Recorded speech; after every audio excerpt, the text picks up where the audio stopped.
Okay. Greg, you want me to call it to order, or you want to read the?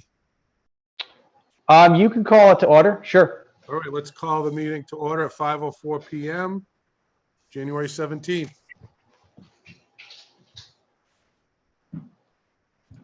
Would you like me to continue? Sure. Consistent with Chapter 107 of the Acts of 2022, this meeting will be conducted by remote participation. The public may not physically attend this meeting, but every effort will be made to allow the public to view and listen to the meeting in real time and participate when necessary. All motions and votes of the Affordable Housing Trust at this and future remote meetings will be by roll call vote.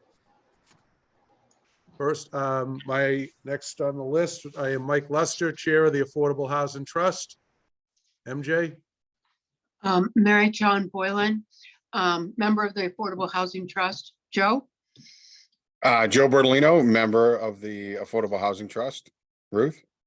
Ruth Pino, member of the Affordable Housing Trust.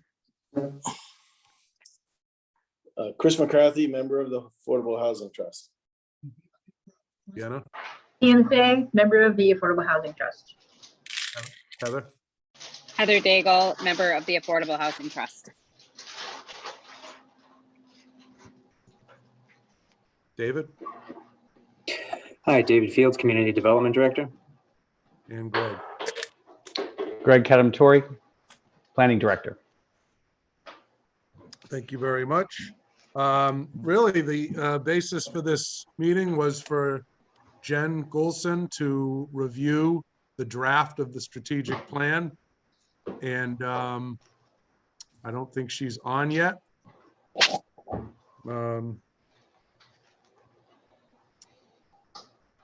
With that, I'm sure we've all downloaded a copy, read it through, have formulated some questions, and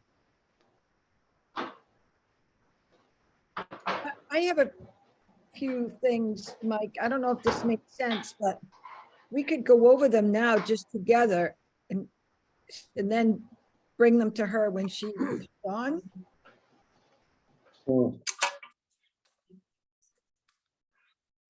yeah, that sounds fine. Good use of the time. Oh, here she comes now. Hi, Jen. I'm so sorry to be late. I was just getting off another meeting and then I couldn't find the Zoom link. It keeps going to my spam for some reason, but I found it. So I know you were waiting for me.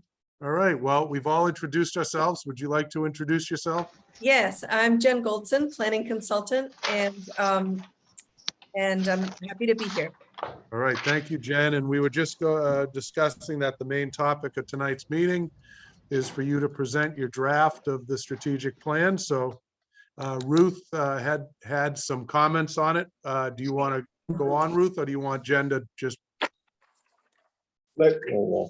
Jen's in charge. All right. Okay, So yeah, and onward. feel welcome to interrupt me anytime. So what I thought I'd do, I put this together based on our previous discussions that kind of worked incrementally to lead up to, I think everything you'll see in this is probably not a surprise based on our discussions, with the exception of perhaps the allocation formula, which we never talked about. Yes. Yeah. Right. I was curious about that. Yeah. And that was just, what, I threw it out and you may hate it and you don't have to have it, but I thought I'd put it in because other trusts have found it helpful to have those parameters, but let me just go through a little bit and I'm happy to pause, and we're not going to go through page by page, but I just want to give you kind of the overall layout, and then I want to focus on the policy pieces.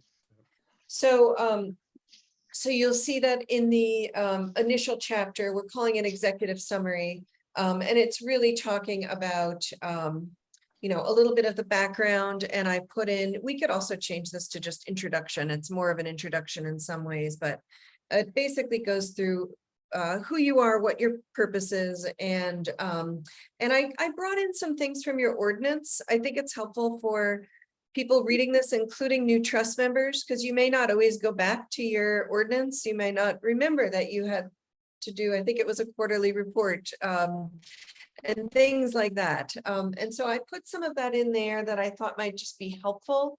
It's not necessary to have all this in there, but, yeah, Ruth, did you have a point on that one? Well, I just wanted to make a couple of corrections. I like this page, but I like your word introduction better.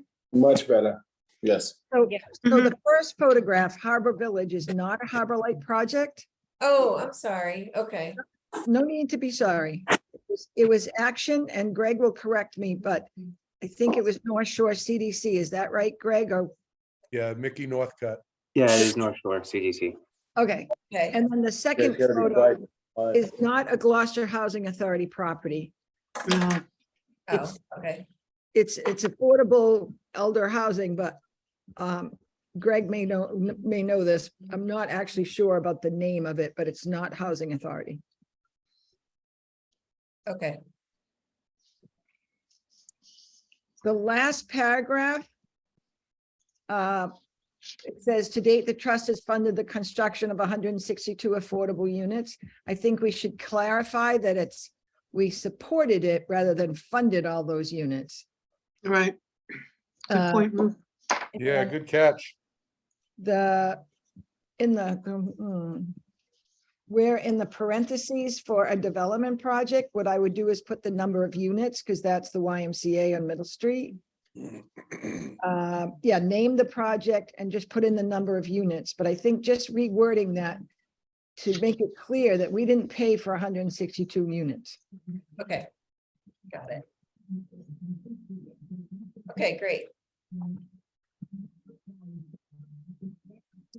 And then I just talked a little bit about how you've been operating, and I tried to list your sources as best I understood them. I don't know if there are any corrections on the sources. I'm not the expert here, but I didn't see any. I don't have any there, and I thought you did a good job with it. Mhm. The community, the CPA funds. I understand it all, and I'm sure everybody here does, but we just want to make sure that when the public's reading this, that paragraph makes sense. And we know that it's a potential funding source that we don't currently. Right. Okay, Yeah, we haven't gotten any CPA. Right, and that, funds. in the heading of the paragraph covers that, existing and potential. I know, Correct. but maybe we should clarify what is existing and what is potential, okay. you know, just to be clear. Why Okay. not? Good idea. Is it also worth noting that the ARPA funding is a one-time thing? This is not an ongoing revenue source. Great Okay, point. Yeah, yeah.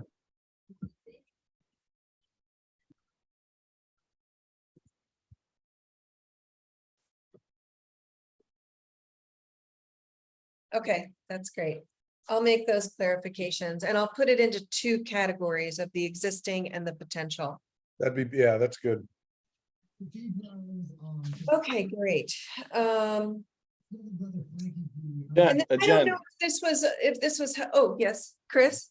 Sorry, I had myself on mute. We also put in as a source, would the source also be someone donating real estate or being able to As a acquire real estate source? as a source? Would that be in the source Yeah, column? in theory, yeah. Because, yeah, I think that would probably be.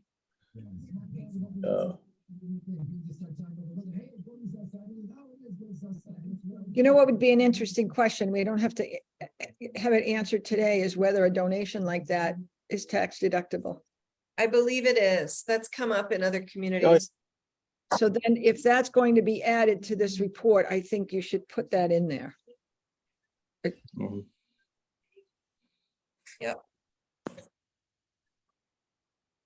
Okay, I like that. It gives people an idea.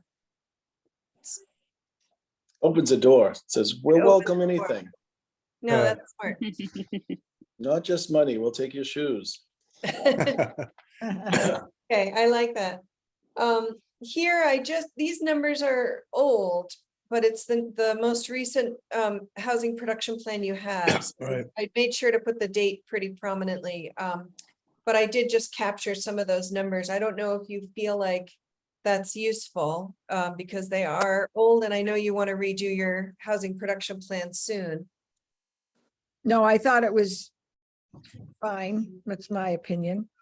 I do suggest, however, that we could, where it says the city will need to consider options.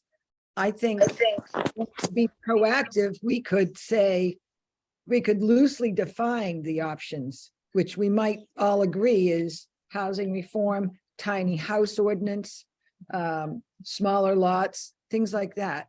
So it doesn't have to be specific to those three things I suggested, but just some loose definition of what the word options mean. Now, if we are going to add some categories, I'd like to, add the reasonable restrictions on short-term rentals. Yes, As yes, usual, my old hobby horse. understood. Because I think the second paragraph is really well done. Is it relevant to have to include that this housing production plan is now expired? Yeah, we could say that. What determines the dates that it's, so what is the expiration date? 5 years. Thought it was 5 years. Yeah. So now it's expired. And we've lived through a pandemic, so. Okay, that's fair. Should I say that the city's planning to update it soon, or is that, I think that's true, but can I say that? Defer to Greg. Yeah, Greg. You- confirm. We I don't know that that's a certainty right now. Yeah. It's what, uncertain? Uncertain. Okay, so I won't say anything about it then.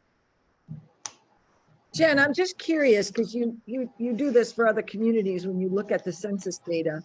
I'm wondering if there's a category at all in that data that shows returning kids getting out of, whether it's high school or college or job placement or whatever it might be, that they're returning to their home that they grew up in. Like, that's happening so much all over the country, but I'm just curious whether that is pointed out. Meaning all. like living with their parents still, yeah. Yes, I mean, it might be a separate living space. I'm just curious whether that census data is available. I don't know. Not sure, what is the exact data you're talking about, Ruth? Is it, children returning to the household or children returning to the community looking for housing? I'm not clear. I'm just curious whether, because she looks at the census data all the time and I don't. I'm just curious whether that category is even mentioned in the census data. Because I think when you read this paragraph about aging community, the other end is and it says here, as well as younger householders entering the market. Well, what does entering the market mean? It doesn't mean they buy or rent. It may mean they're living in the home that they grew up in some way. Yeah, Mhm. as think far it- as I know, there's not a direct way to Okay. get at that.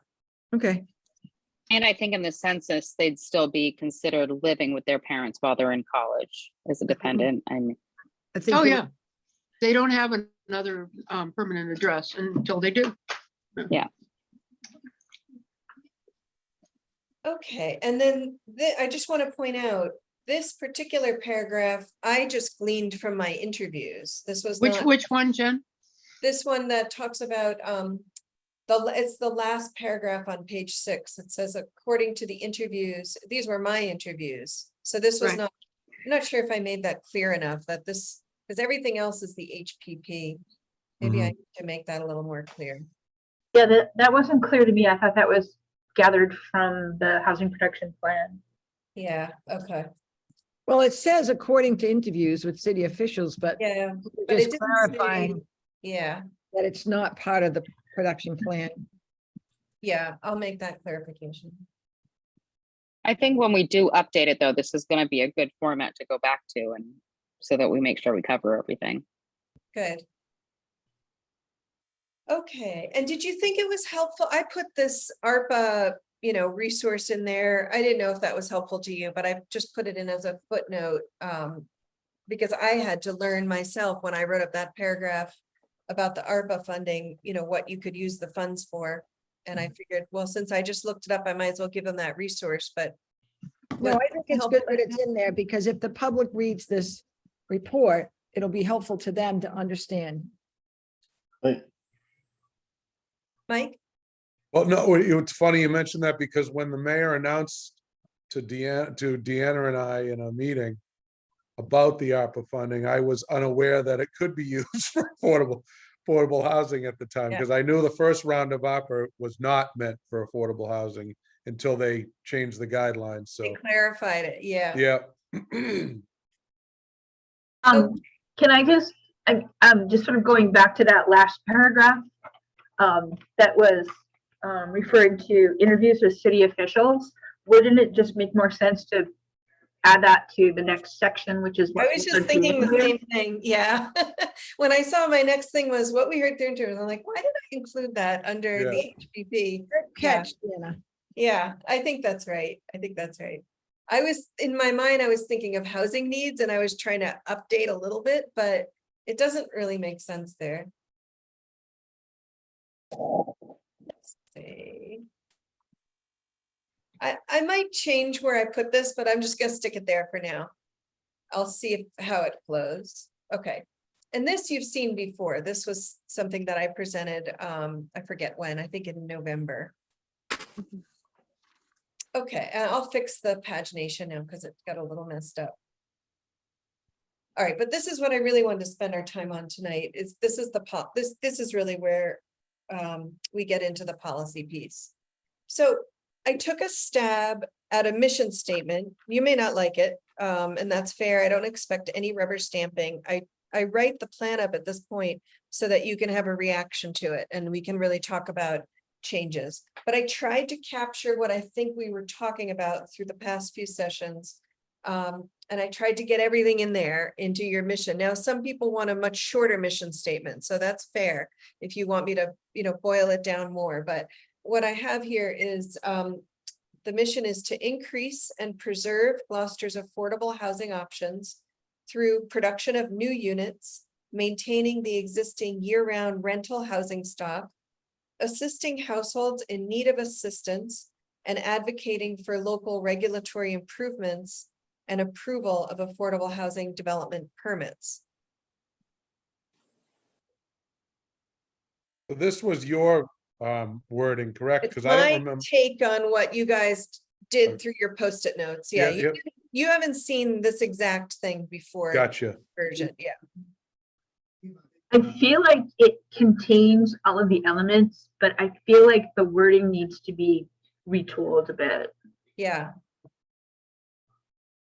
And I'm not in agreement on the mission even.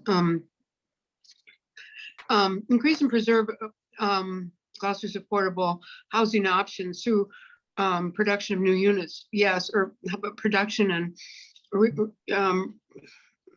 maintenance of existing units, of course. Then it says maintaining existing year-round rental housing stock, but assisting households in need of assistance is like, I just don't think that's us. Well, and we're not equipped to do that. No, we're not. well, I I mean, was that thinking of that the sounds like it's- rental, I was thinking of the rental assistance that you guys have been talking about, funding an agency to do that. Right, but we haven't voted on it, and I'm strongly opposed. It's just like, we have such limited funds, and to put this in a place where HUD is already pouring probably $1 million or $2 million into Gloucester right now. Greg may know the exact numbers, but I mean, there's something like close to 600 mobile vouchers in Gloucester right now, and if they're paying at the the approved payment scale of it, so close to $2,000, and some households are being, we're paying they're being subsidized at 100% of that.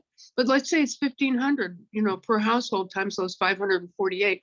I mean, this is a lot of federal money coming in. Anything we do is a with rental assistance is a distraction from our other goals. And it is such a drop in the bucket as to make it like really not worth it. So I know that there's views on both sides of this, so I would welcome, you know, some feedback from others on this. I'd like it out of the mission statement is my feeling, because I mean, if we get, if circumstances change, that'd be fine. But I just I don't want it part of our mission now, because then we're like kind of required to do it. May I suggest that it not be in the mission statement, but it doesn't mean we don't strive to do it. Or at least there are some members of this trust who feel strongly to do it. Joe, what are your thoughts? I understand that there's households that earn less than 50 and less than 60% area median income. My concern is obviously I'm concerned for those households and those individuals. That's not my point. My point is that a lot of the time when you can't qualify for voucher assistance or project-based Section 8 when you make over the vast majority of the time 50% of AMI. Once you start getting up to 80% AMI, now you're pushing even LIHTC projects, such as, you know, I'm more concerned, or my biggest concern are for the households that are between 80 and 100% AMI, because the vast majority of the residents in Gloucester do not earn 100% AMI. And as it being in the mission statement, I can't speak to the legality of if a portion of a sentence is in the mission statement, it's legally required for us to do this. I just think why not keep it in there so we can do it? And if that's, and I really don't much care if it's 10% of our budget, or as long as some households get this, that's what I think is important. And, you know, developing 1 unit or 2 units a year, where I think is going to be the outcome of it, of focusing us to develop new units. I think that's the drop in the bucket. And I think the assisting of households that don't qualify for your traditional subsidies is where you could make a big impact with little money. Again, we don't have to spend, we can't spend ARPA funds on it. Maybe it can be from that, whatever, I've CPA, spoken you too could do much, it with but you know what I CPA mean. funds. Well, it says assisting households in needs of assistance. Joe has defined it further, but it's not defined in the mission statement like that. I mean, all kinds of households are in need of assistance, you know. Yeah, I kept it broad on purpose, so that you'd have more flexibility, Mhm. but it doesn't have to be like that. And there's nothing to answer your question. There's nothing legal about the mission statement. I just don't think a mission Doesn't statement, bind again, you. in my mind, should be broad in nature, providing us the greatest level of flexibility. Now, as you go down the goals of the trust, maybe that's where we get into the nitty gritty. Yes, I agree, MJ, that every household, despite income level, I don't care if you make $5 million a year, everyone needs assistance in some way, shape, or form. Exactly. That's, you know, but I think maybe in the goals of the trust, funding priorities, operational goals, you know, maybe I've read it through there. Yeah, utilize trust funds to provide housing stability, particularly through rental assistance. I just don't see the sense in removing stuff to handcuff us. And I just want to that's point just- out, I just wanted to point out and I'm not sure how involved former trust members were. You have a form of a mission statement on your website. Right. And so, you know, maybe it's taking a look at that as well. I think it's a little bit more what I'm hearing, it's a little bit more general in nature and doesn't get into these types of specifics. And again, you have what you're planning on working on that follows, but you might want to take a look at the statement that you already had. I agree. Thank you, Craig. Hold on, let Is me that- change the share because I have it up now. Let me share the whole screen here. You're in the basement again, huh? Me? Yes. My office. Okay, Excuse me. so.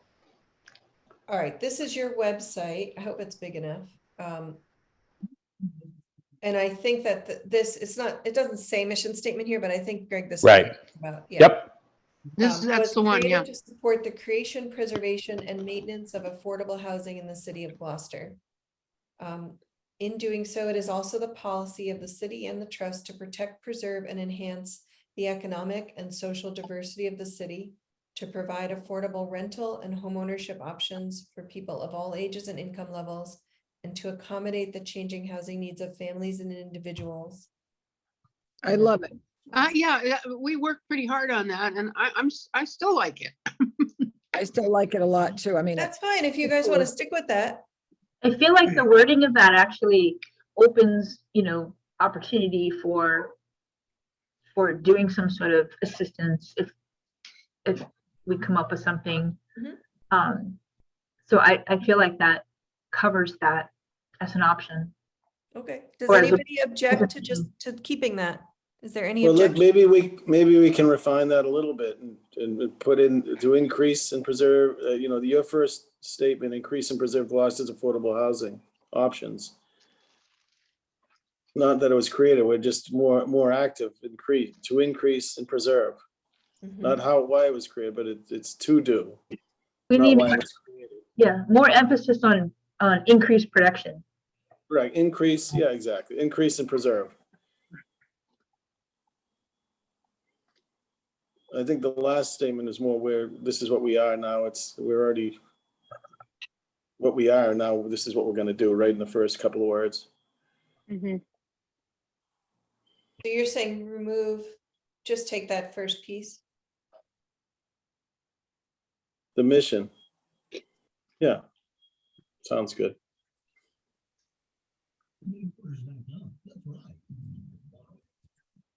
So I think, I'm just trying to make this grammatically correct. Is that what you're saying, Chris?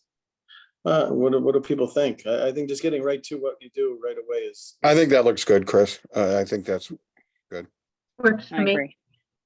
Works for me. Okay, so let's move on here. All right, this has got really big for some reason. I'm gonna make it, unless that's good for people to make it that big. no, it's good. That's It good, is? right? Okay, all right, I'll leave I it. like, No, Yeah. that's fine right there.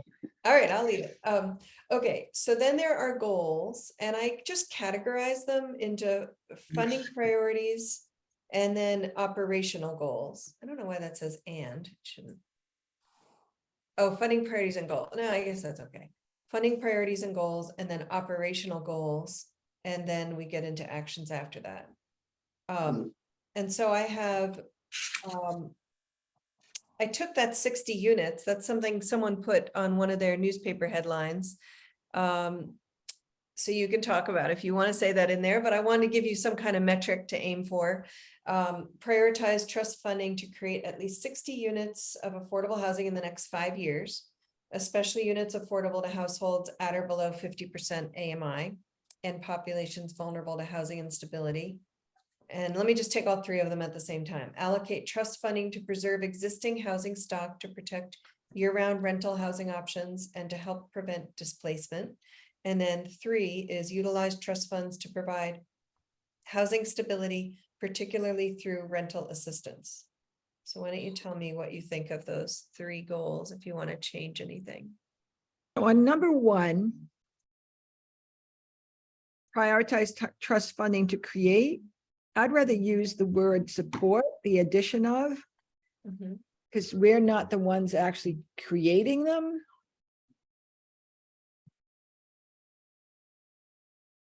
I see what you mean. Yeah, because you're funding that. You're partially funding projects. Mhm.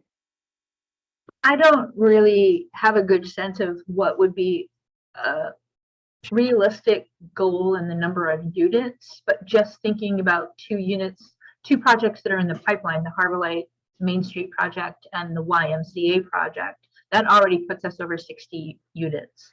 So like, you know, if this is a goal for 24 to 28, I think we need to up the ante.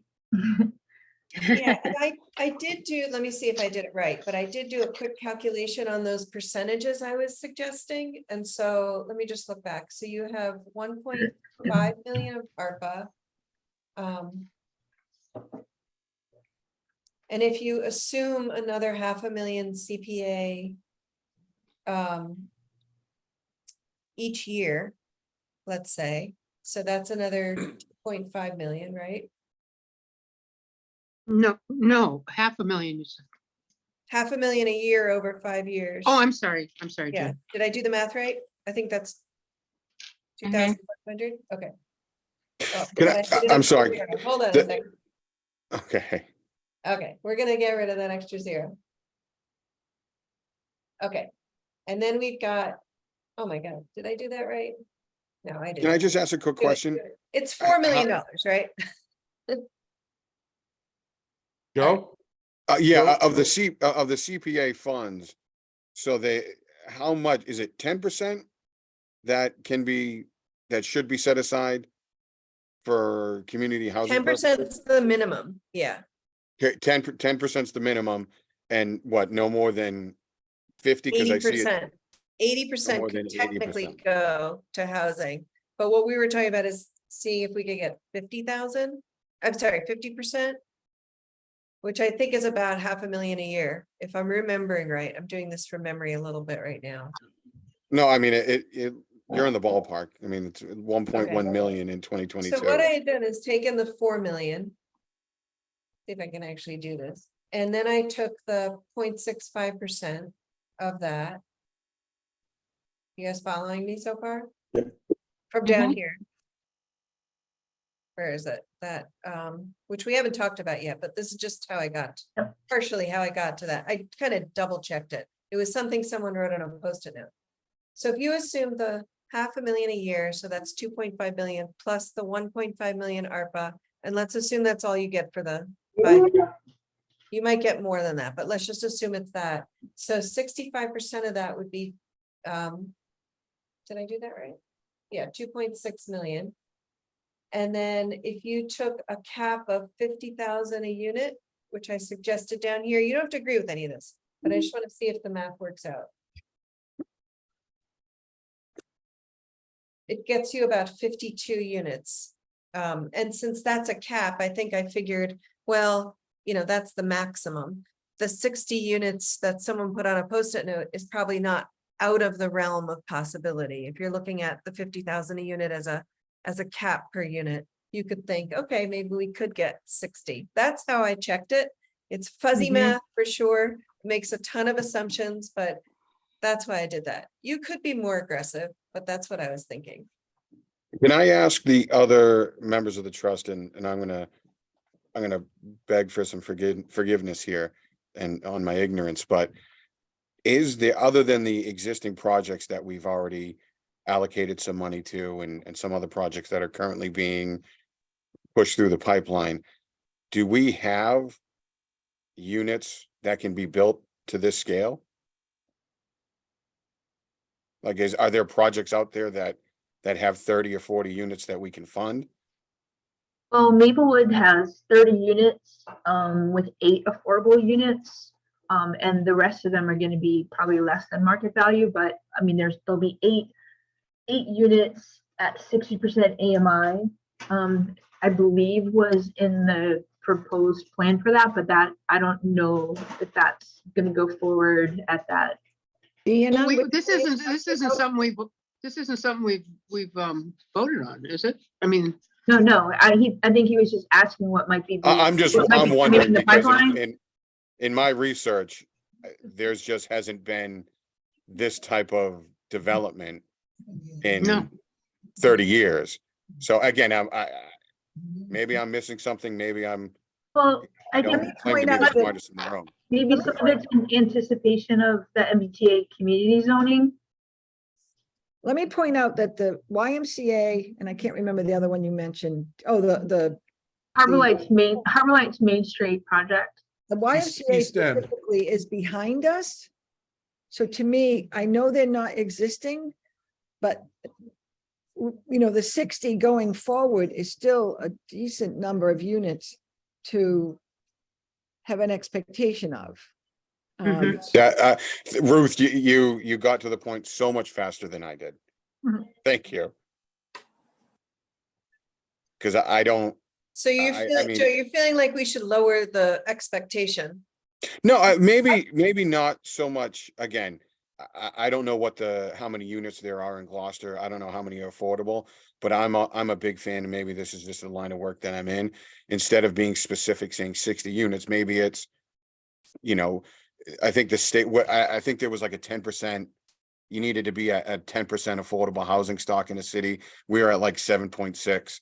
Maybe our goal should be to get to 10% and maintain 10% or something along those lines. That I'm just throwing that out there. So just for reference, that's on the order of about 300 plus units that would have to be added based on the current census data for housing. Not actually, I should say the last census, because they haven't changed the denominator yet, in which case that number would be larger.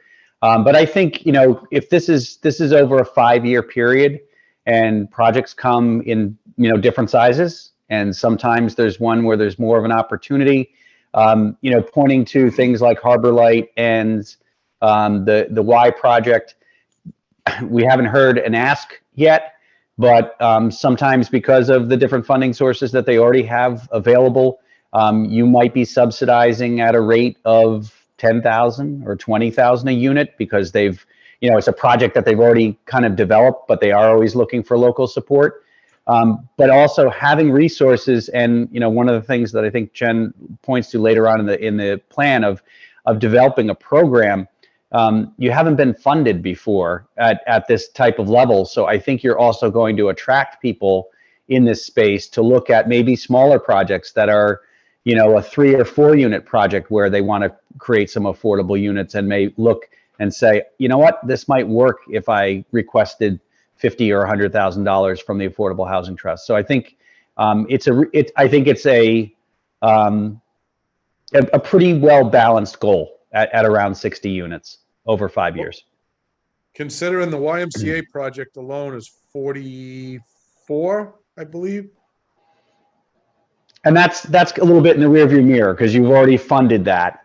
Yeah. But they do have a second project, the Patella building next door, that they're looking to rehab and reconfigure. As been pointing out, the Harbor Light project on Main Street is 20 units. So there are things percolating along, and I would say, maybe a little bit more in the last 5 years, but over the last 10, there have been projects sporadically of that size that didn't always come forward because you didn't have the funding available to support them either. Correct. Mary, yep. Greg, could you, do you have any sort of projections on what a TOD district might do with regard to our ability to increase our affordable housing through that?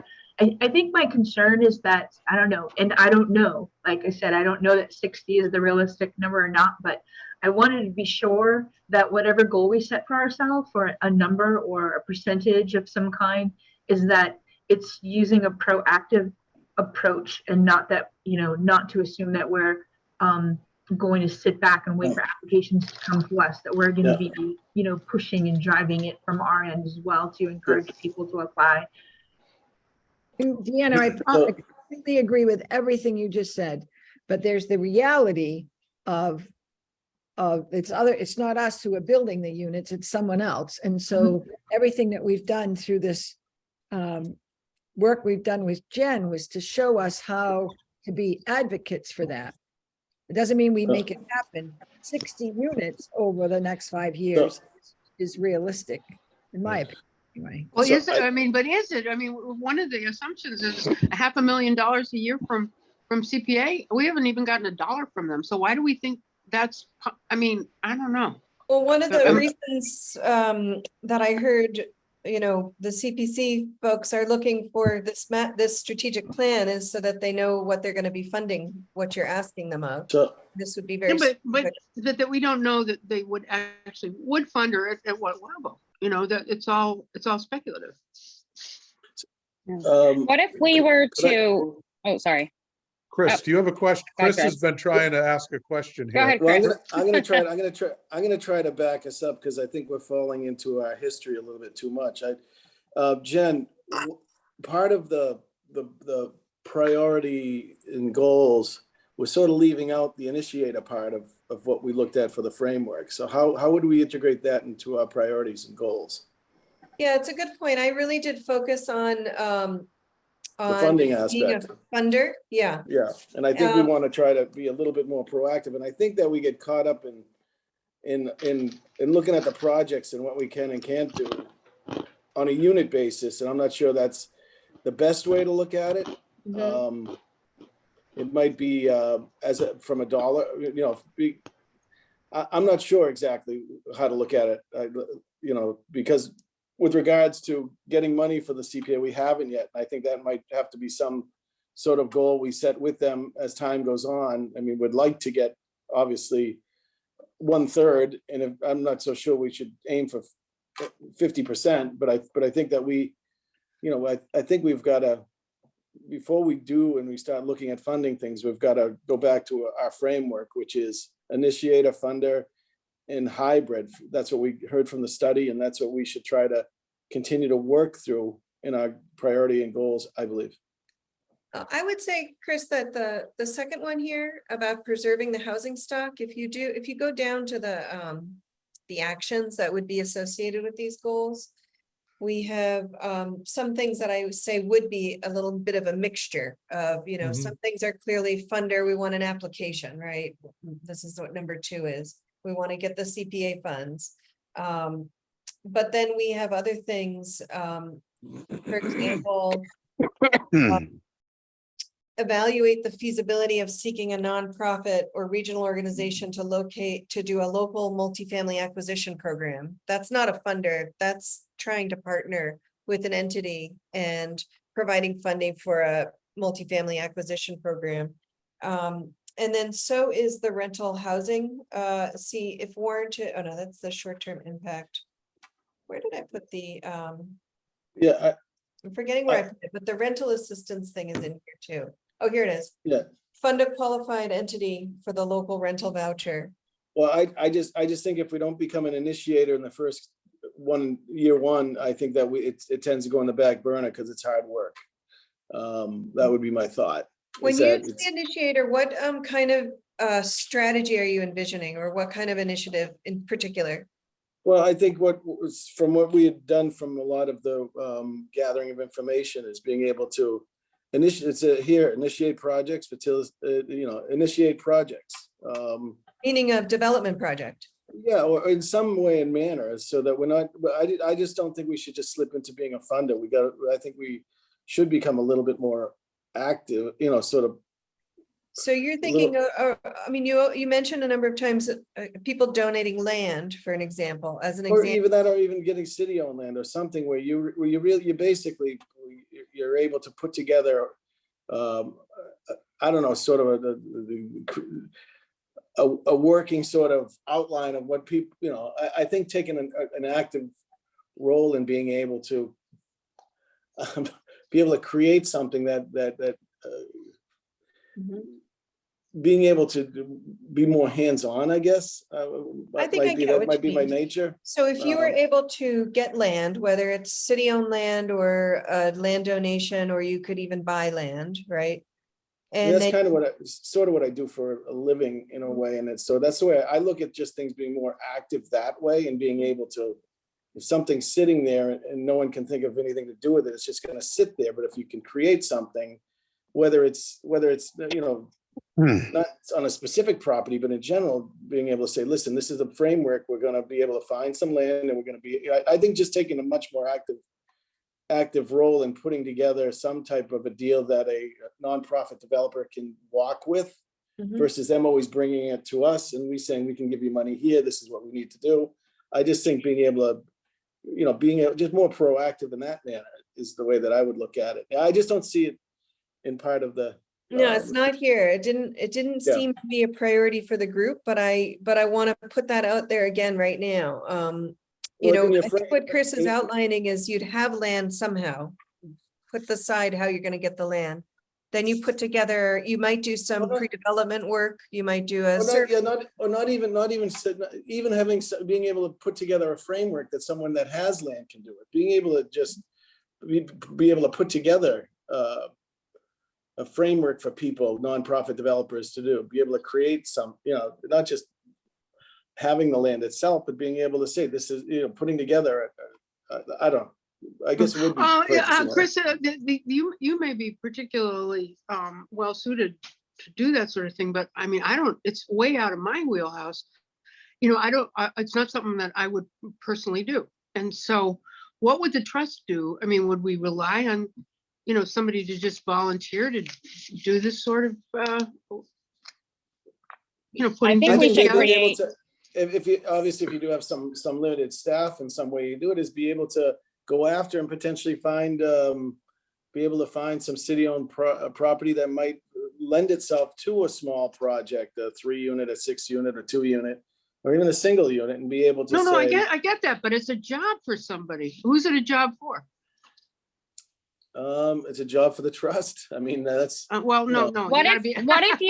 what Is if you were to create subcommittees? You know, obviously this is more in Chris's wheelhouse, whereas some things might be in other people's wheelhouse. I mean, a lot of groups work off of I think if subcommittees. we're just gonna be initiator, we've got to be an initiator. And that's part of what we see. That's, you know, that's part of what we have in our, I don't know. Yeah, I just was reading that. I just was reading through that in our framework.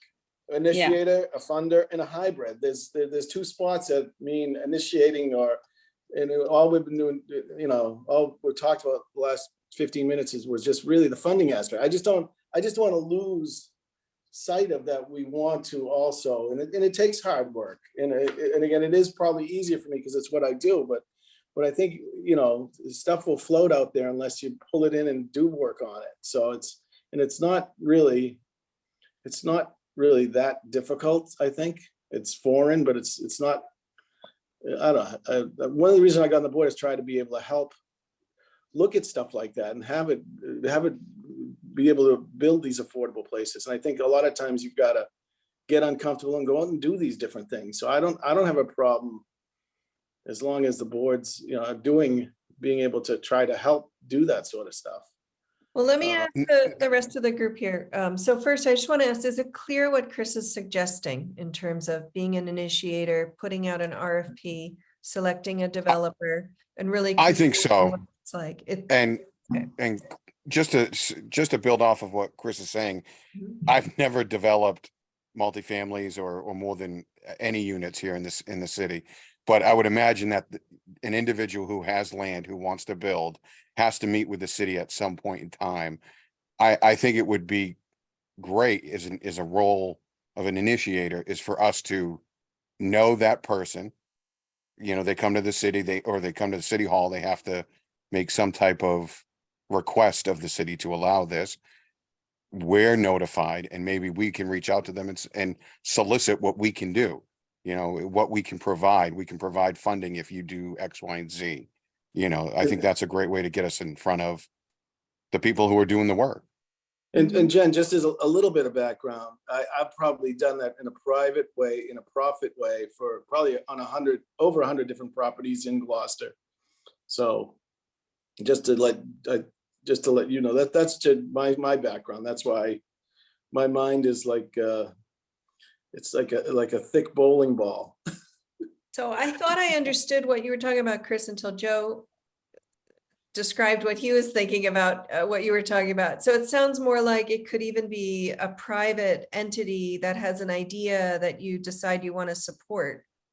That's on just a smaller scale, perhaps, than some of the other types of projects we were talking about. Is that what Any you? different way, as long as if we're putting together, a lot of times just a nonprofit developer or anybody just is basically saying, oh, let's get a piece of land.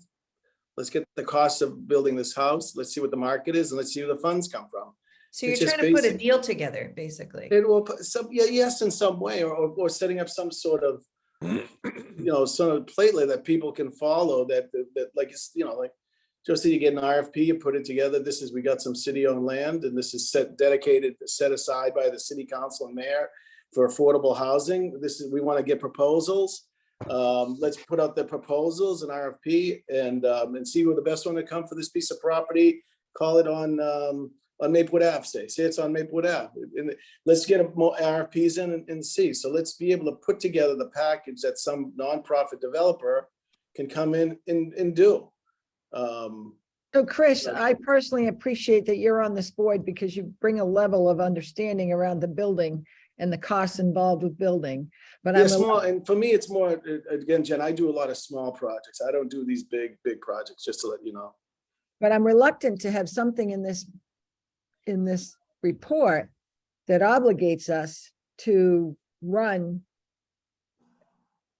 the construction of something, and it doesn't say that the way it is, but I want to be very. I just don't want, what I just don't want to do is lose the fact of not being an initiator, but we need to have discussion on it, on sort of general parameters. That's something that we are going to be potentially looking at. That's all. I just don't see that written down here. That's my concern. If it's not written and someone goes, well, why are you guys doing this? It's not in your mission and your goals.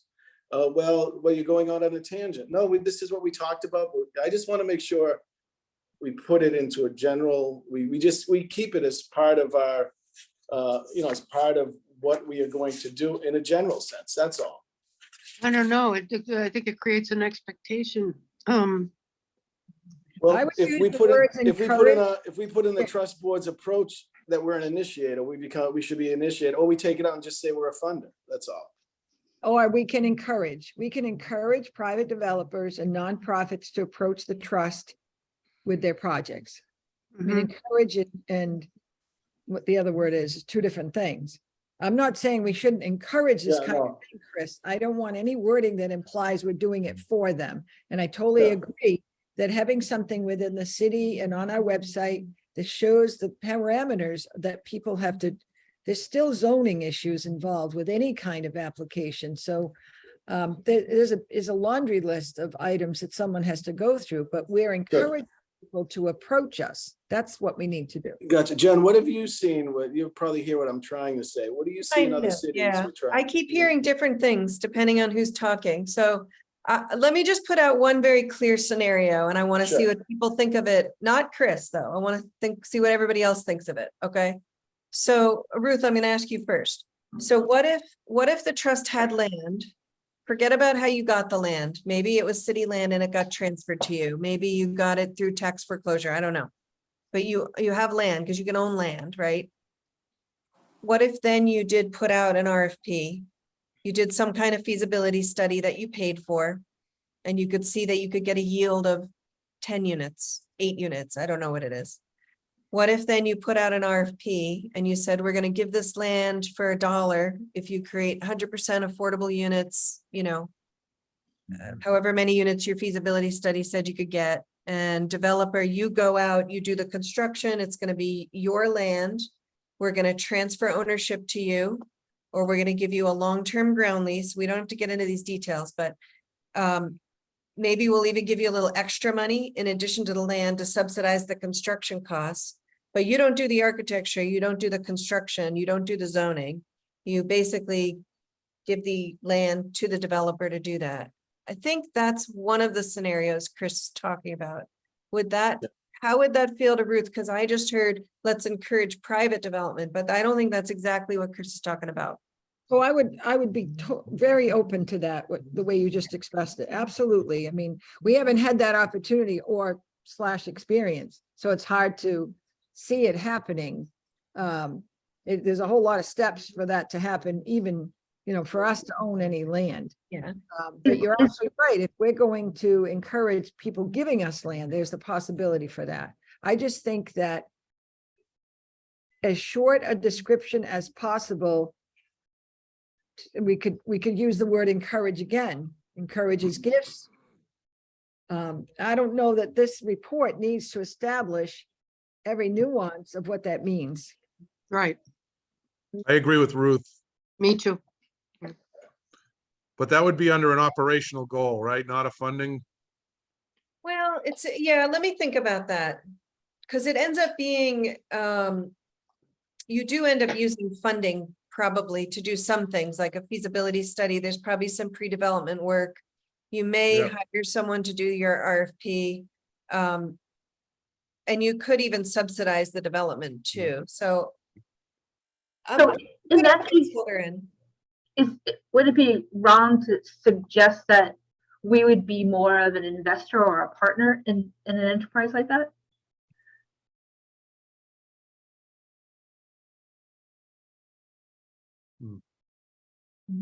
Yeah, I guess if the land is yours, I don't see you as much of an investor. I feel like you're more of an investor in the top goal where you're trying to support the addition of these units. In private development is the presumption, but this one will be private development, but it starts with land you probably own somehow. So more like a partnership of some sort. Yeah, maybe so.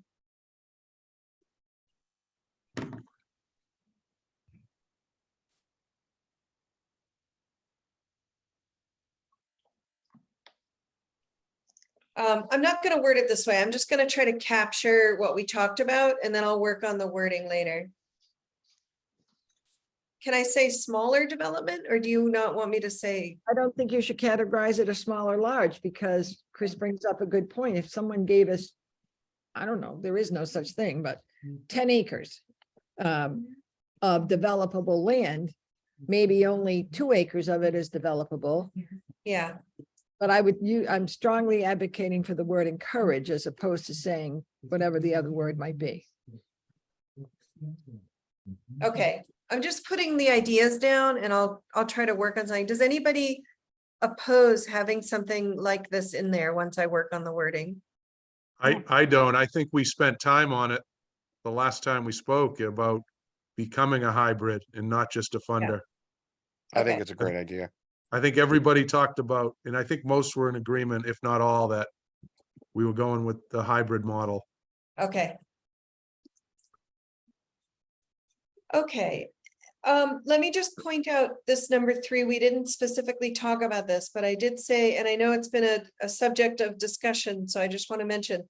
It says utilize trust fund to provide housing stability, particularly through rental assistance as one of your goals. Does that feel comfortable to everyone, or is there any objection to that? I'm gonna keep objecting. Say that How about again. And surprisingly, I'm gonna say I'm comfortable with it. What about if, And I would like to throw in my support and suggest that it's not necessarily just about rental assistance.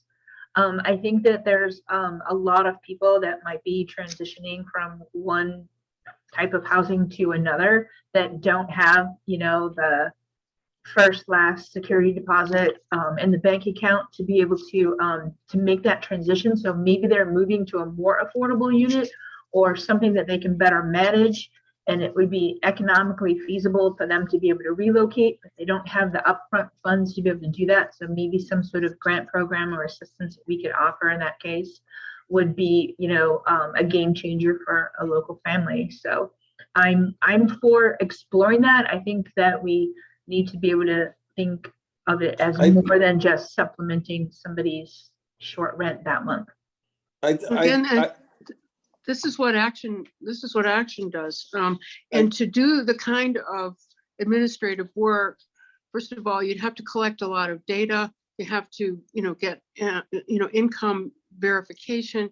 You have to, this is a huge amount of work to qualify someone. So Why not partner with Action? Yeah, and that's. Say, Action, we're gonna provide you X amount of dollars. what And I, we're gonna give you a grant. Why not? could I make a suggestion? Is I think we support all affordable housing.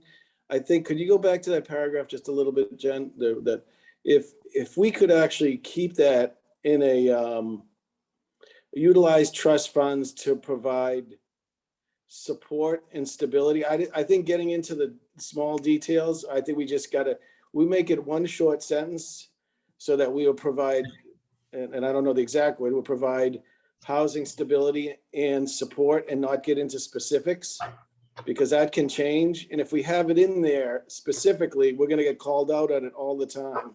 So I think if I we just keep it in a general sense, that's my And I want to thoughts. just clarify, because this is a goal, but I did have under the strategies, which we haven't gotten to yet. I have fund a qualified local or regional entity to administer an ongoing local rental voucher program. So I just want to highlight that that's in there. If you want that in there, worded like that or not, we should talk about that. I think we get into something that we're not strongly suited to do, maybe. Again, I think we keep it as we don't want to not be able to assist and help, but I think we just got to keep it at least now in a general form and not get specific, even with the short-term goals of vouchers, getting voucher programs. I think that we keep it in a general, with regards to rentals, they're better as experts. And I think that we just keep things in a general And sense. to piggyback off what you're saying, Chris, I agree. And maybe is there a legal reason why we couldn't work with Action or some other? Well, this is Housing saying authority? that, this is saying fund a qualified local or regional entity to administer, which could be No. action. Yeah, could be. No, and I like this. Oh, You okay. guys could probably guess, I like it. But I'm not a lawyer. I took a couple classes in college, but I'm sure as hell not a lawyer.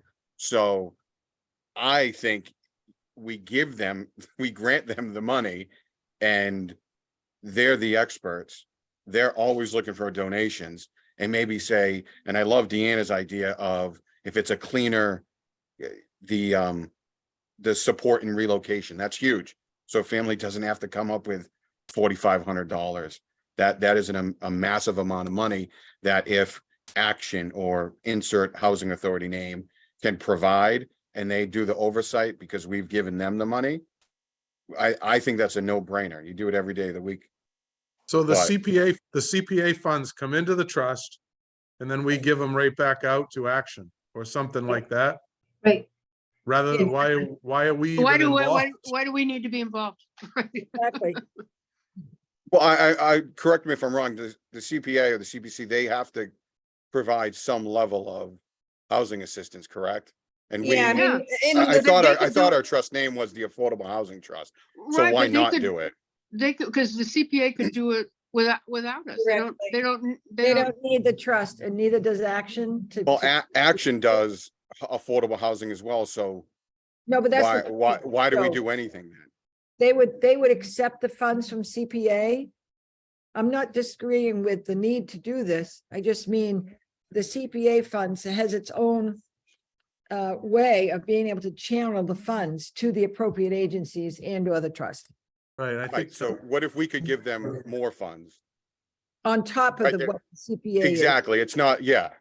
Instead of giving them $100,000 from the CPA or we give them, they get $100,000 from them and $50,000 that we got allocated from them. So now we're providing more. If we're not in the business of doing that, that's all good and well, but I think we are to some small extent. I think obviously the 1.5 in ARPA, we can't do that.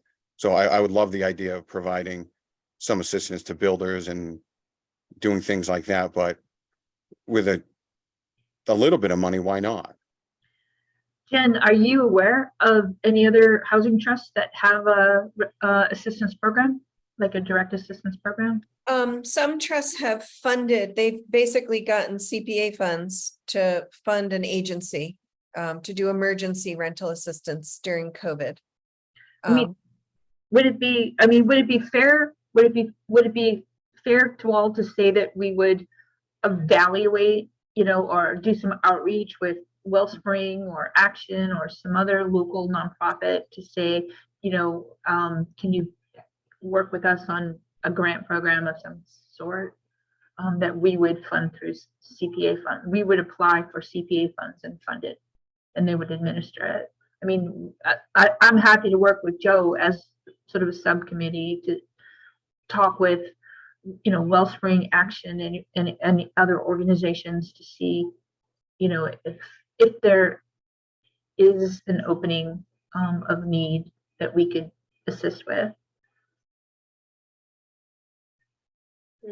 Okay, I'm trying to change that based on what you're saying, but I'm not sure I'm getting it right. Not either.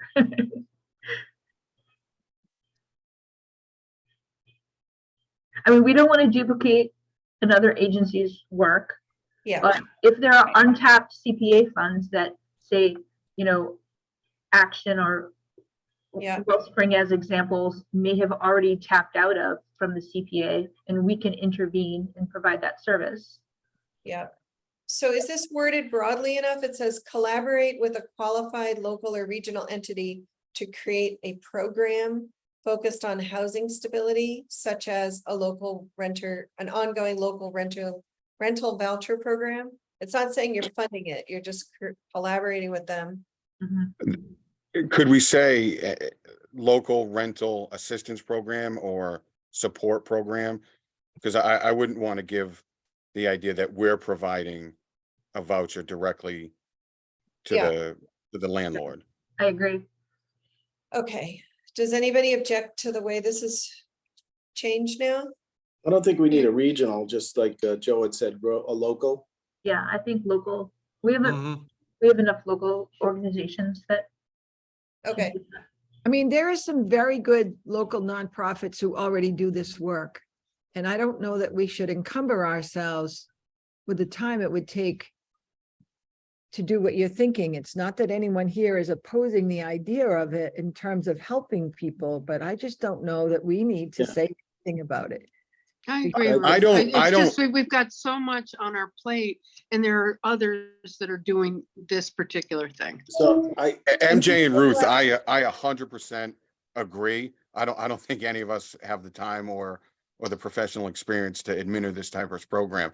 My hope is that we can find a local nonprofit and say, hey, we have this money. I know we got the money from the same people that you got it from, but we would like to expand on what you already have and provide assistance to more households. Just because we're duplicating efforts doesn't mean we don't do the effort. It's if we have the money and can do it, why not do it? Well, there now if- you if- said a mouthful there, Joe, because if we have the money, we have to prioritize the funds that we have. And so, you know, the question becomes, do we want to put our funds and our, you know, effort toward something that other groups are doing, you know, really pretty well? Or I think it's important to note that I would imagine that these other entities have some type of AMI requirement, just like a Section 8 yeah. voucher. Oh, God, yeah. So Yeah. my hope is that it captures the people after that who still are struggling. Maybe Yeah, that's an no, oh, yeah, 80%. you mentioned the, you know, the particular group that you're concerned about that doesn't fall within the catchment of many of housing support programs. I don't know how we deal with that, Joe. That's, I mean, I think what you brought up is a real problem. I'm not sure we need to, maybe we need more creative thinking on this, but I don't know if we should pretzel ourselves on the Housing Trust to deal with that group, even though that group does need assistance. Maybe we need to have a specific mission that deals with that particular group that isn't getting assisted by other groups. You know, I could see that. So is this I'm gonna ask a few questions. Is this something that is already being done right now, the local assistance to the rental assistance? Is that something that exists now and is being done? So Yes, through the but- community I would development imagine. So, okay, so me too. What I would suggest is we move it out of our short-term first-year plan. Keep it still in, maybe put it to the midterm. I think we've got to prove to people that we've got a good game plan and that we're going to be active in collecting money, finding projects, doing stuff, and not repeating something in our first year that someone's already doing. I think we've got to set ourselves that we're doing something new and aggressive, and we're not, part of what we're doing is not doing what someone else is doing and trying to tell them and other people that we can do it better than them, at least in our first year.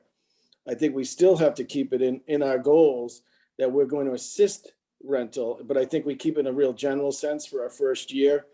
I think we keep it that way, that we're not gonna exclude not helping. We're just not gonna, it's not gonna be in our short term, out of the gates in February, we're gonna start working on it. I just think that we've got too much to start to work on going forward for the first year.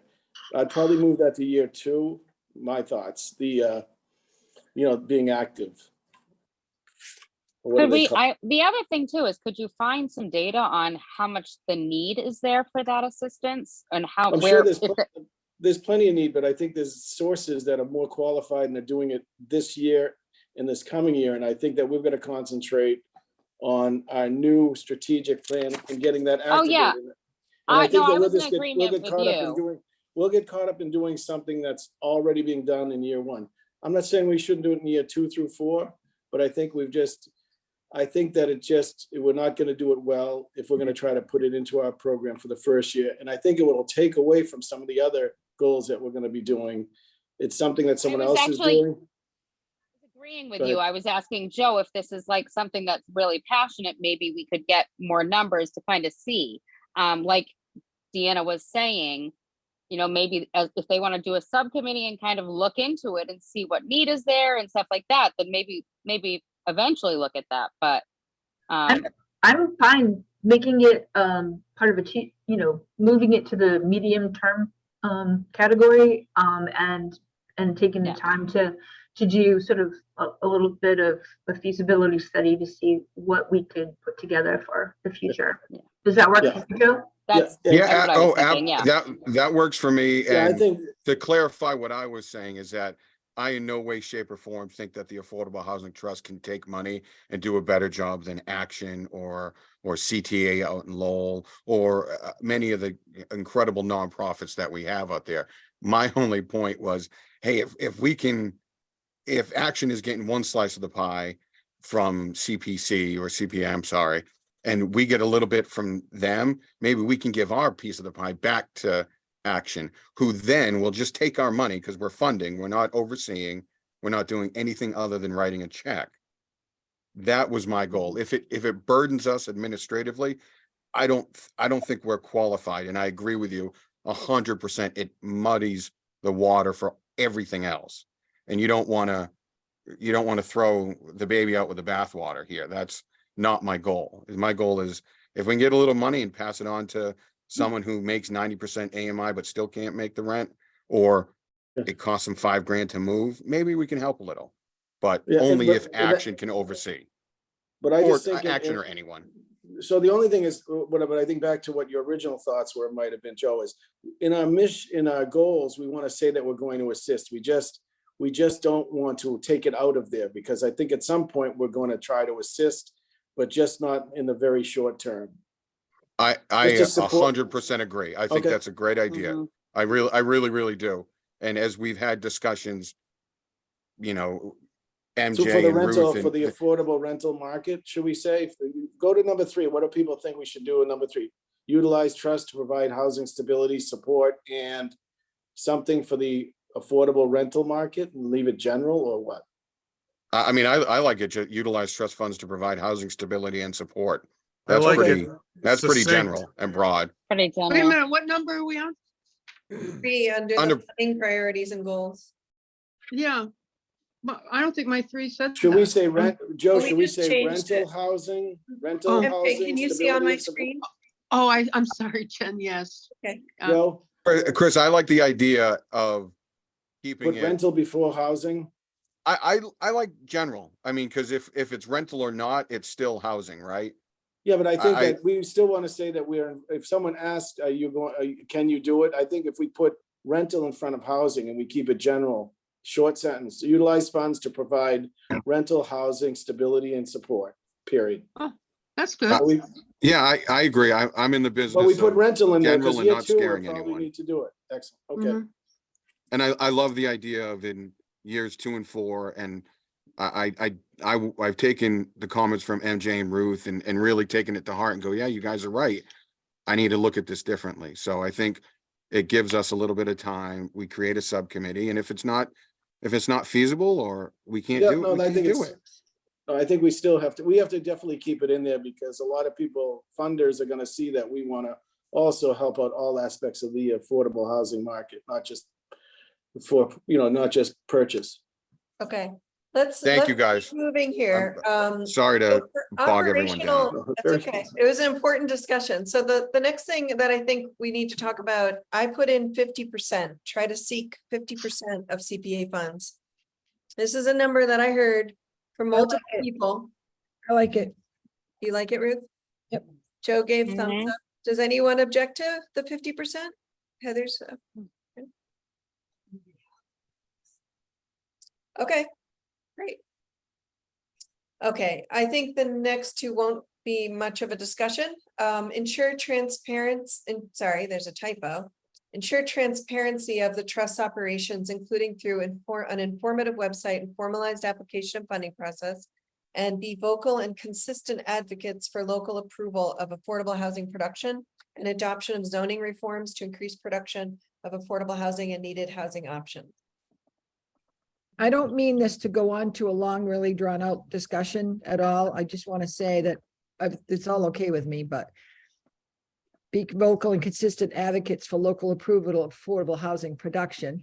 Remember that not every housing project is necessarily affordable housing, nor does it have a component of. I mean, I just really feel strongly that all housing is good housing. And the structure of it, and the zoning that we have, and inclusionary zoning. I just don't want us getting out there as individuals, as a member of this trust, going to the podium and saying, I oppose this project. That's what I'm trying to get to.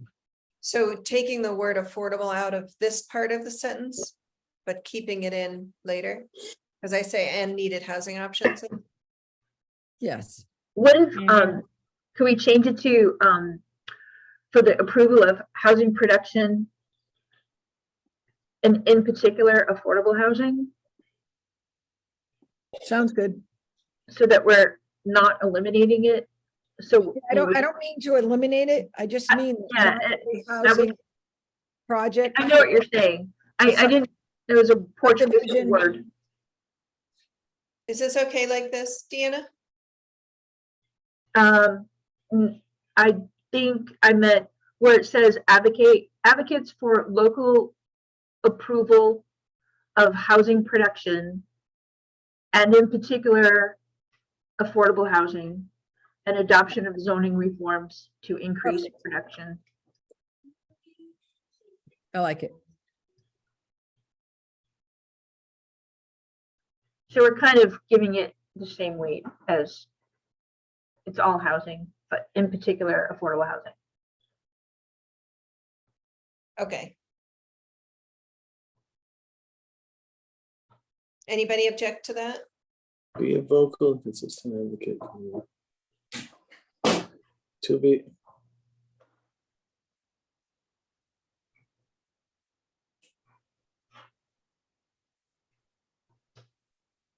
I just say be a consistent, be a vocal, be a vocal, be an advocate.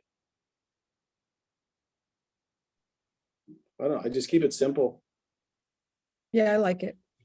Okay, so it says be advocates for local approval of housing production and in particular affordable housing and adoption of zoning reforms to increase production of affordable housing and needed housing options. I think it could be streamlined. I can, Yeah, work- definitely. Can we, I mean, I hate the wordsmith, that's what I do all day. But instead of be advocates for, just say advocate for, yeah, because we've got verbs and ensure and, other things start with verbs. And How so why about- not advocate? yeah. How about just, be an advocate for the adoption of zoning reforms to increase the production, even shorten it more? No, advocate for rather than be advocates. Advocate, use it as a verb. Advocate. Okay, so But just. Part of so this is about local. Advocate approval, for the adoption of zoning reforms to increase the production of affordable housing. But it's also about local approvals, not just. Yeah. But I think if we could put local approvals as part of the zoning reforms for local No, it's like local advocate development. for It could be local. projects. I think saying production twice is a little bit of a fumble. Yeah, So if we could streamline that. I'm one to talk. I have trouble spelling. How about housing development? How about just take out the second production to increase affordable housing and needed housing options? Yeah, Yeah. that sounds, That sounds Yep. good. yep, that sounds good. Okay, this is what I have. Advocate for local approval of housing development and adoption of zoning reforms to increase affordable housing and needed housing options. What do you think, Ruth? Sounds good to me. Read it again, Jen. Okay. Advocate for local approval of housing development and adoption of zoning reforms to increase affordable housing and needed housing options. Perfect. Okay. All right. And then the last goal here is work to inform community members and city officials of housing needs, trust initiatives, and best practices to promote housing preservation, stability, and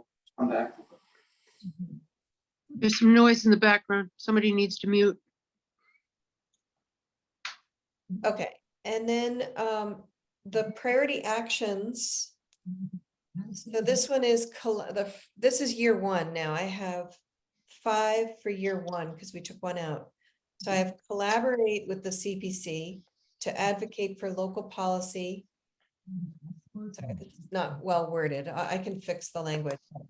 Collaborate with the CPC to advocate for local policy to ensure that at least 50% of CPA funds are allocated to the trust annually to support the implementation of this strategic plan and create a regular and predictable funding source. Work with the Community Development Department to create a local one-stop application for housing development funding requests and create an updated trust website to include all application materials and guidance on process and funding rounds.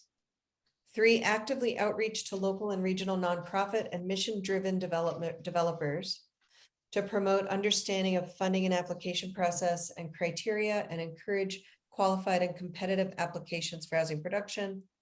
4 is hire a housing coordinator to support trust initiatives, review of applications for funding and the general implementation of the plan. And then the last one, engage with the city effort to study impacts of short-term rental properties on the city's housing supply needs. So that's all in year one. And it's a lot about building your capacity, your relationships, creating a formal application and formal process. And then of course you can implement your first funding round based on that application, which I can also put in here if you want. Every small business owner knows business can happen anytime, anywhere. The office, the warehouse, on the road. No matter where it takes you, there's one solution to help. I'm not sure who's, oh, is that Ruth? Yeah. Okay. Any changes you'd make to year one?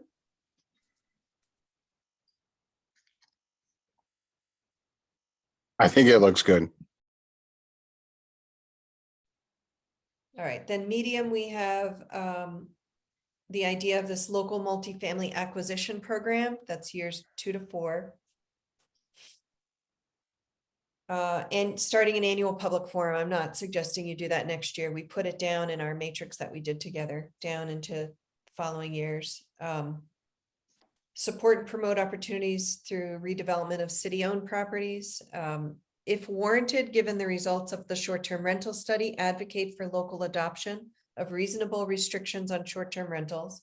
And then we just added this about the housing stability. Any thoughts on medium term? I think it looks good. All right, and then I got long-term is about a down payment assistance, considering funding that, you know, with a local or I can take regional out here too. You want just local organization? Okay, I'm seeing a nodding head. Yes, please. Okay. I and want to then- remind you that Gloucester has a first-time home buyer down payment assistance through Community development? Yeah, we're doing that right now through CDBG funding. Do you want Right. to say to increase it then? To increase the existing program? How would increase it through funds from the housing trust? Yeah, I would use the word support again. Consider Yeah. providing funding. I mean, yes, I think that's perfect. Consider providing funding. But I think we should make it clear that it's through the city program that they already manage, and they have a person who manages it, and it works very smoothly and efficiently. And it's pretty well funded right now, isn't it? It is, yeah. Okay. So I changed that here to consider providing funding to support the city's existing down payment assistance program for first-time homebuyers. Yes. Mhm. All right, and then I have seek opportunity to support the housing authority to increase elderly public housing units. I actually forget where this came from. I don't know if we talked about it when we were doing the matrix or if I looked back and saw. I don't remember that being part of the conversation before. I don't either. I remember it. I burped it out. It was definitely. Oh, you did? Yes, I Okay. did. I like can- it. we- I we like the do- idea of it. So We I- do need more housing for elderly, and certainly more affordable housing for elderly. But of course, we got so many other things we're doing. I don't know that we'll be able So to This I- is do long everything. term. I- This is I- long I term. know. I'm gonna go on just a tangent here for a sec. What happened to the nursing home on Marsh Street? What happened to, is that got sold and it's getting developed as something else now? A lot of people ended up at the one near Beverly Hospital, and I'm not remembering the name of it. No, but I'm just wondering what what's happened to happening? it? Greg I had a friend- Canatori, have you had any inquiries? There's no determined use for that at this point. Because I know that I had a friend of mine who I now have to visit down in Stoneham. Because I mean, that took a lot of our elderly right out of town and in places that we're trying to go the other way on. So I wanted to ask, just because I thought someone here might know what happened there. and what- That was more of a medical facility than a housing thing, No, right? It was a but nursing home. He brings it up. Yeah, a nursing home is not a, No, but it could become one. It's a pretty good sized piece of property. it could Right. become one, yeah. Mhm. Interesting how the zoning ordinance would interpret the number of bedrooms that are already there. And whether or not, whether that could be defined into how many living units would you have? 1 and 2 bedroom units, for example. I think we are getting off on a little bit of a Yeah, tangent I just here. want to ask. It's if actually- somebody knew. Sorry, my fault. Yeah, I Thank actually have to pop off, Right. guys. Yeah, I don't mind keeping this as a long-term goal. Okay, does anybody object to that? Okay. No. All right, and then we have this one, which is more long-term. Consider proposals to create additional affordable units or more deeply affordable units in private. Okay. Ongoing is advocating for zoning amendments and considering complying with the MBTA communities, which is language we talked about adding in there. And then the last one no, it's not the last one. Oversee the creation of your HPP. Actively participate in the creation of a local comprehensive plan. Can I ask a question of Greg first on 15? Is it a planning board role, Greg, or is it? It is not. It is not? It's a community. I mean, we did it for all the reasons and all the information that we gained out of it. It does, a lot of communities do it specifically because if you meet the goals that you set in the creation of affordable housing, you are granted safe harbor from 40B applications. Again, they're depending upon where a community is in terms of the percentage, it's at the smallest increment that could be considered is 0.5% of what is required to get you there. So it's a pretty big number. So it's basically, we would have had to produce 66 units a year each year for, I believe, 3 years in a row to start getting to that point of safe harbor. So the question of going back in, I know as part of the comprehensive planning process, there's a lot of housing focus. We'll be kind of working with the same data sets and the same outreach around housing issues in that. So I don't see pursuing a housing production plan, at least in probably the next 2 years. It's something to consider, but I think with the activity and advocacy of the trust and what will also come out of the comprehensive planning. Hopefully we'll have some good indications of where we'll be heading in that space without having to do a housing production plan. And Dave, you can chime in as well, Dave. Greg, you'd take that out then? I mean, this is for the trust to decide, and if they're feeling like they want to lead that, then keep it in there. But from a staffing perspective, I don't see us having the bandwidth to be able to do that in the short term. It might The be more last time it was appropriate. done, there was a consultant who helped the committee, so there's a lot of moving parts. Yeah, Yeah. it may be more appropriate to put it in the medium or long-term bucket instead of ongoing, as handling a consultant for an HPP at the same time we were doing a comprehensive plan might kind of wash out the HPP in its efforts. I put maybe something along the lines, monitor and consider the need to initiate a housing production plan. If, something along those lines. If we get 3 years out or 4 years out and it seems like it makes sense to do it, not losing that opportunity or keeping it on the radar, because it can be a valuable tool, and things change. So, there's definitely always a need to keep looking at the current state of housing. I was thinking the more vague, the better. Help facilitate, something like that, but this is good. Monitor and consider. Okay, so does anyone object to putting it in long-term and changing the language like that? Okay. All right, I think we did this. Actively participate in the comp plan and then actively advocate for local approving of affordable housing development, including attending meetings and whatnot. Do you want me to take affordable out of that one too, or? Well, we don't want to put ourselves on the spot. If we personally in our hearts are opposing a project, what I'm asking is that none of us oppose it in public as members of the trust. But I don't know I just want to be careful on how we say this. I don't know, actively advocate.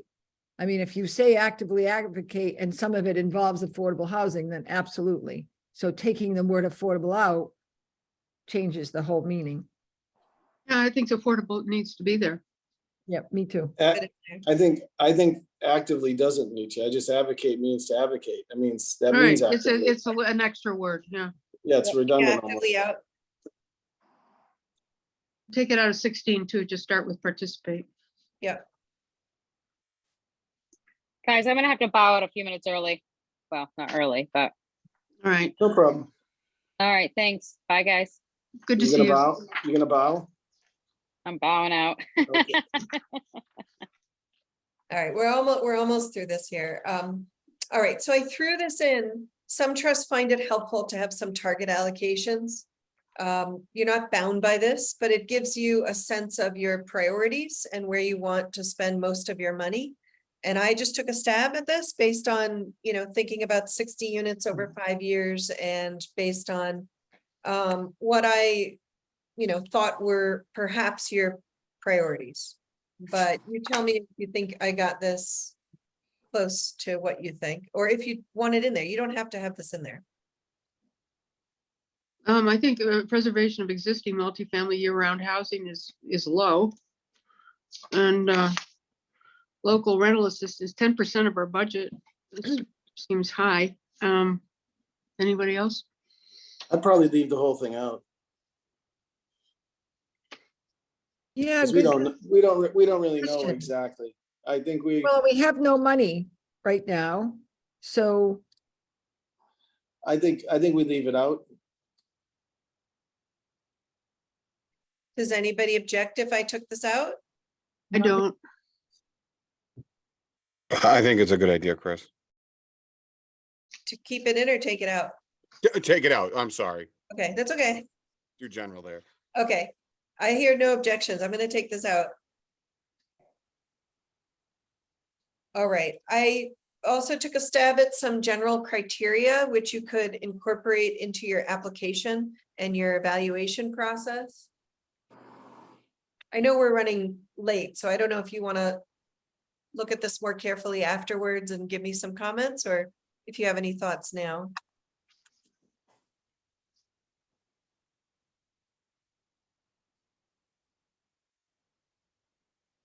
Is this pretty standard, a lot of, except for the numbers with other municipalities? Yeah, except I gave you that 50% MI, that changes based on the community's housing needs. So my fear is keeping, generally the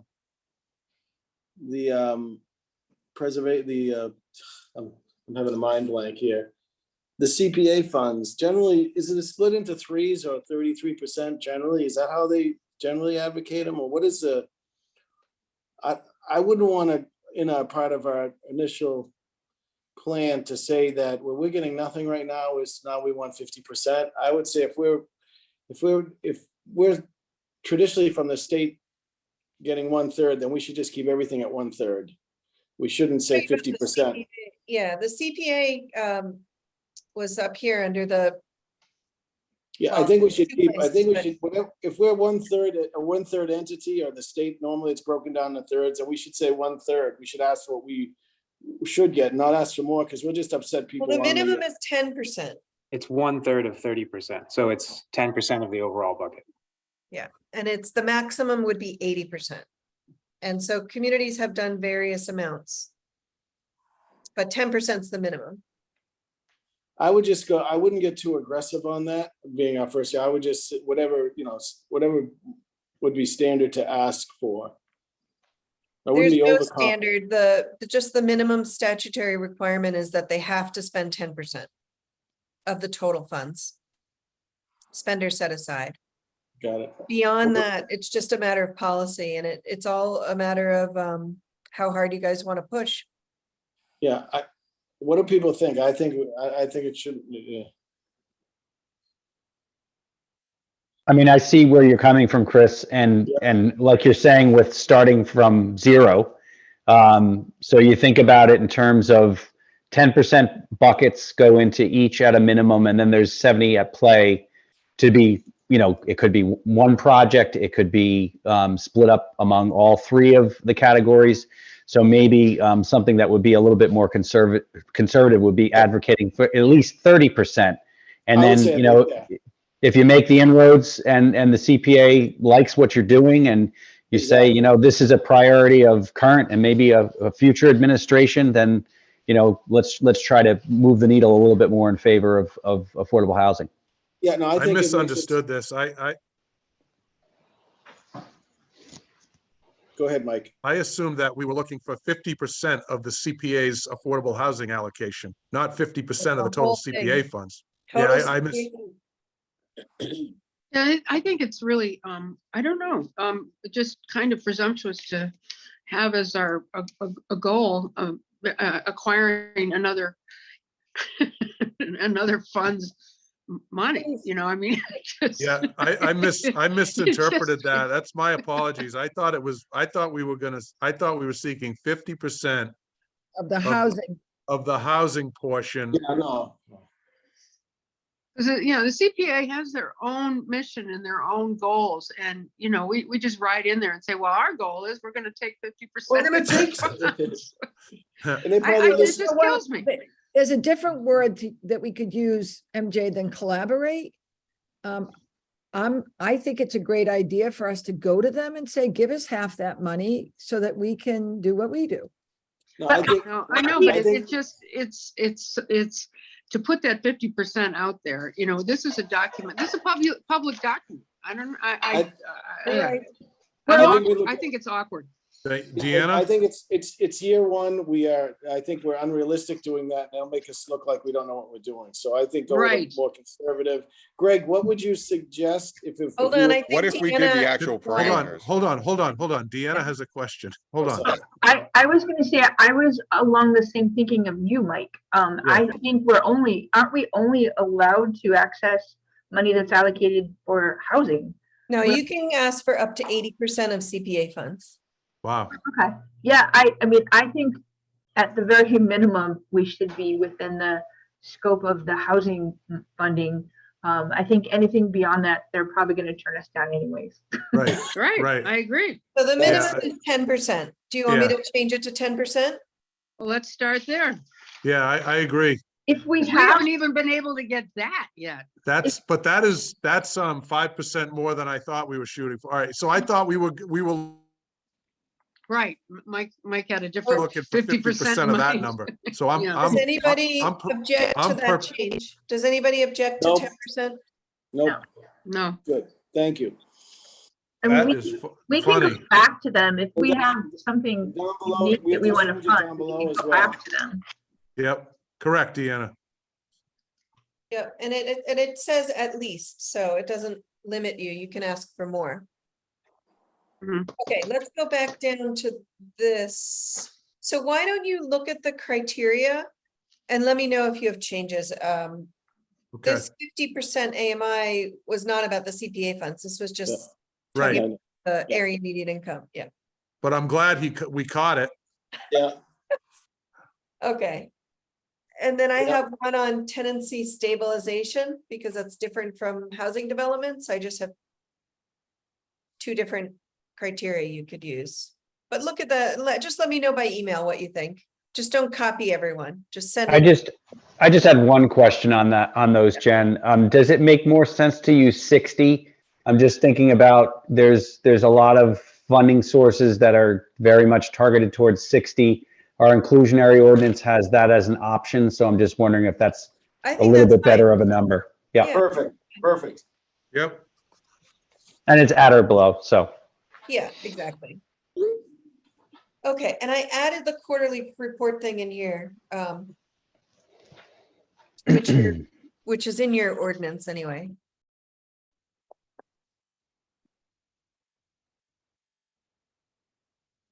I do think George used to do an annual report. yes, I'm not sure we did them quarterly. we didn't. I'm pretty sure it's in the city ordinance that Yeah, you're required to do it quarterly. I don't know if you want to try to change that. It does seem like a lot. Right. But it's up to you all. I haven't seen that before. I've seen annual. I've never Yeah. seen quarterly. How about a quarterly update versus report? Well, I just. took What's the language- depth? The language in your ordinance says a written report. This is Ugh. taken right from your ordinance, so. yikes. Might want to think about changing that, and quarterly does seem fairly excessive, but if we're pursuing a housing coordinator, they could certainly do an annual report. I think that's within the scope of something somebody could commit to, but I know it's in the ordinance, but quarterly is quite a bit. Yeah,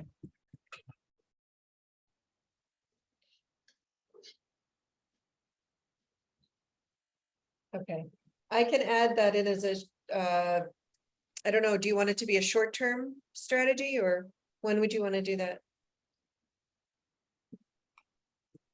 are we talking about recommending a change to the ordinance? Yeah, to reduce it from quarterly to annual. That should be like in the next week. Yes, Before the end of the quarter. The quarterly could have been accountability thing, right? I mean, it's sort of Yeah. people- so Yeah, Greg, how would we approach such a change in the ordinance? Is it something we have to go to the mayor with first, or do we propose something to the planning board direct? Tell us what- So your ordinance is in the code of ordinances, not a zoning ordinance, so that's something that can go to council and be picked up by a counselor. Okay. It could potentially be introduced through the mayor's report. We can figure out what the best mechanism to do that is, but it's a little bit more streamlined.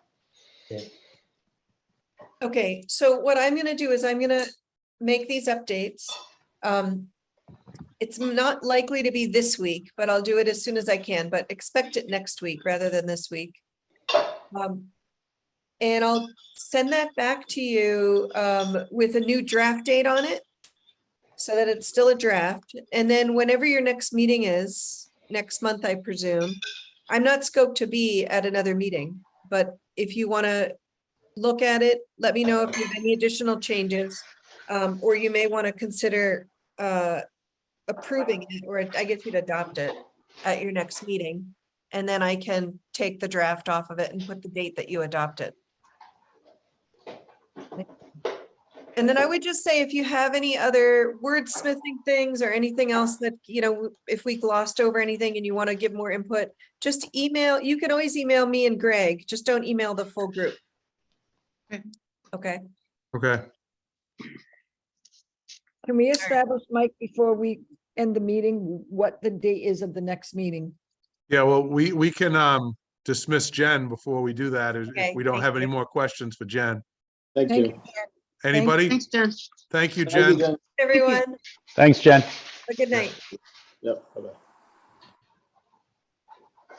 All right, good discussion. I think what we had talked about last time, if you can correct me if I'm wrong, we talked about going over the draft with Jen and then meeting on our own to review the corrected draft. But we had talked about possibly doing it in person, and we asked Greg the possibility of that. Is that allowed?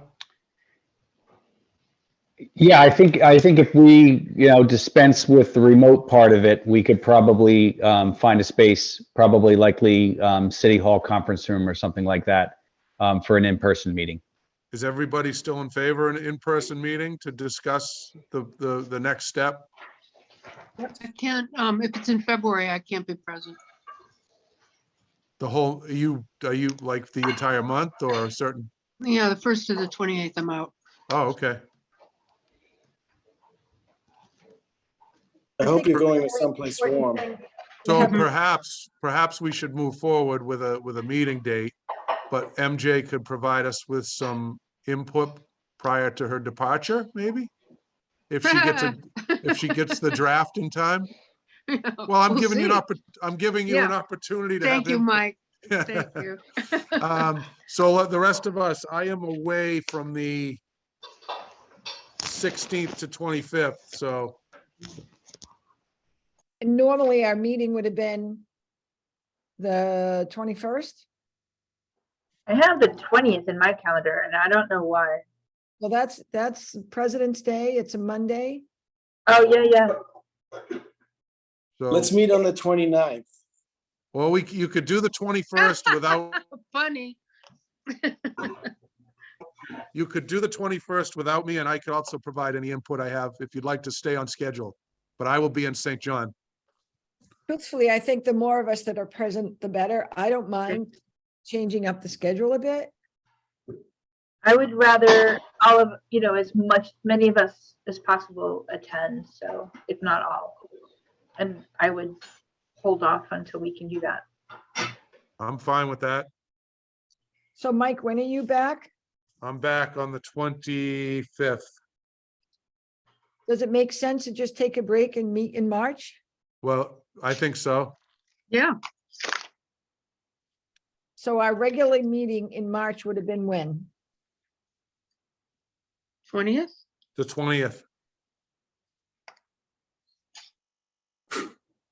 Let's meet early if we can in March. Well, I think our traditional meeting day was the third Monday of the month, correct, everyone? Yeah. And that would be the third Monday of the month, Chris? Otherwise, Yeah.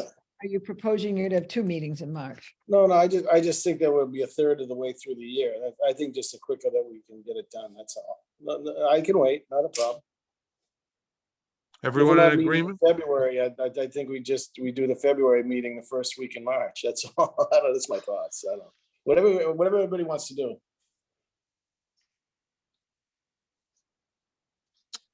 I think we're really close. You should just get this thing buttoned up. That's all. Get it. Does this have to go in front of city council, Greg? It does not, and I think this meeting will prove you guys own it. Thanks a It's lot. your plan. Got it. Well, Whatever everybody wants to do, I don't mind Well- putting it off. there's two different topics here. There's holding the meeting date in February by having a normal agenda. And then What's a there's the, normal agenda? well, and then there's the discussion of the draft of, like, when did Jen give us a date of when she would have her corrections done? It sounded Next like week. it wouldn't be this week, but sometime next week. Next week. Okay, So I get a question. Let's back up even more. What would be the purpose of meeting together if the draft is almost completely written? Maybe it's not needed to all meet. If we have almost a finished draft, we could do that Zoom, or I think it might be trying to get everybody together. We missed a month. Well, if we're just sort of finalizing little details, we might not need to meet to do that. My thoughts. May I make a suggestion? So if she Yes. sent it to us by the week of January 30th, is everyone available? Oh, no, MJ is not available. I'm just thinking February 6th, which is a Monday. But we miss out on MJ in February, no matter what. Right. Yeah, Unless Right. you go remote, if MJ has a remote option. yeah. I do. Yeah. Let's do that then. So I think that would be February fair. 6th, is that what you said? Remote? Do remote? Sounds good to me. So February 6th, and MJ, can you do remote? Yeah. Oh. Is So this that- will this be a normal public meeting of the Affordable Housing Trust or a discussion Well, on the, Yeah, let me just back up for 1 second. Yeah. If we wanted to have the ability for Mary John to participate remotely, we would have to use the Harbor Master's office. That particular day, there is a regular O&A meeting at 6. So unless you feel like you can wrap things up in an hour or meet at an earlier time, that type of hybrid meeting wouldn't be possible for that particular date. Oh, Then Greg, let's I was do thinking one fully more. remote. Let's do one more fully remote, Okay? February 6th. this a normal public meeting? I think this is to complete the Well, review. it has to be because we're, the open meeting law requires. No Yeah. doubt about that, but I think Yeah. what I'm hearing, Mike, is that this is a meeting to complete the review and accept the plan. Okay, And that's all the subject that's on that agenda. And then in my opinion, we should then go to the third week in March, which was our standard timeline. fine by me. So February 6th for a remote meeting, March 20th for the normal meeting. Okay. And Greg, you can pass that on to Jen, hopefully. Yes. Yep. Thank you. Great conversation tonight, everyone. Yep. Any other business for the Affordable Housing Trust? Can I No. get a motion to adjourn? Move to adjourn. Second? All in favor? Aye. Aye. All right. Have a good night, everyone. Thank you You very too. much. Thank you, everyone. Thank you, everyone.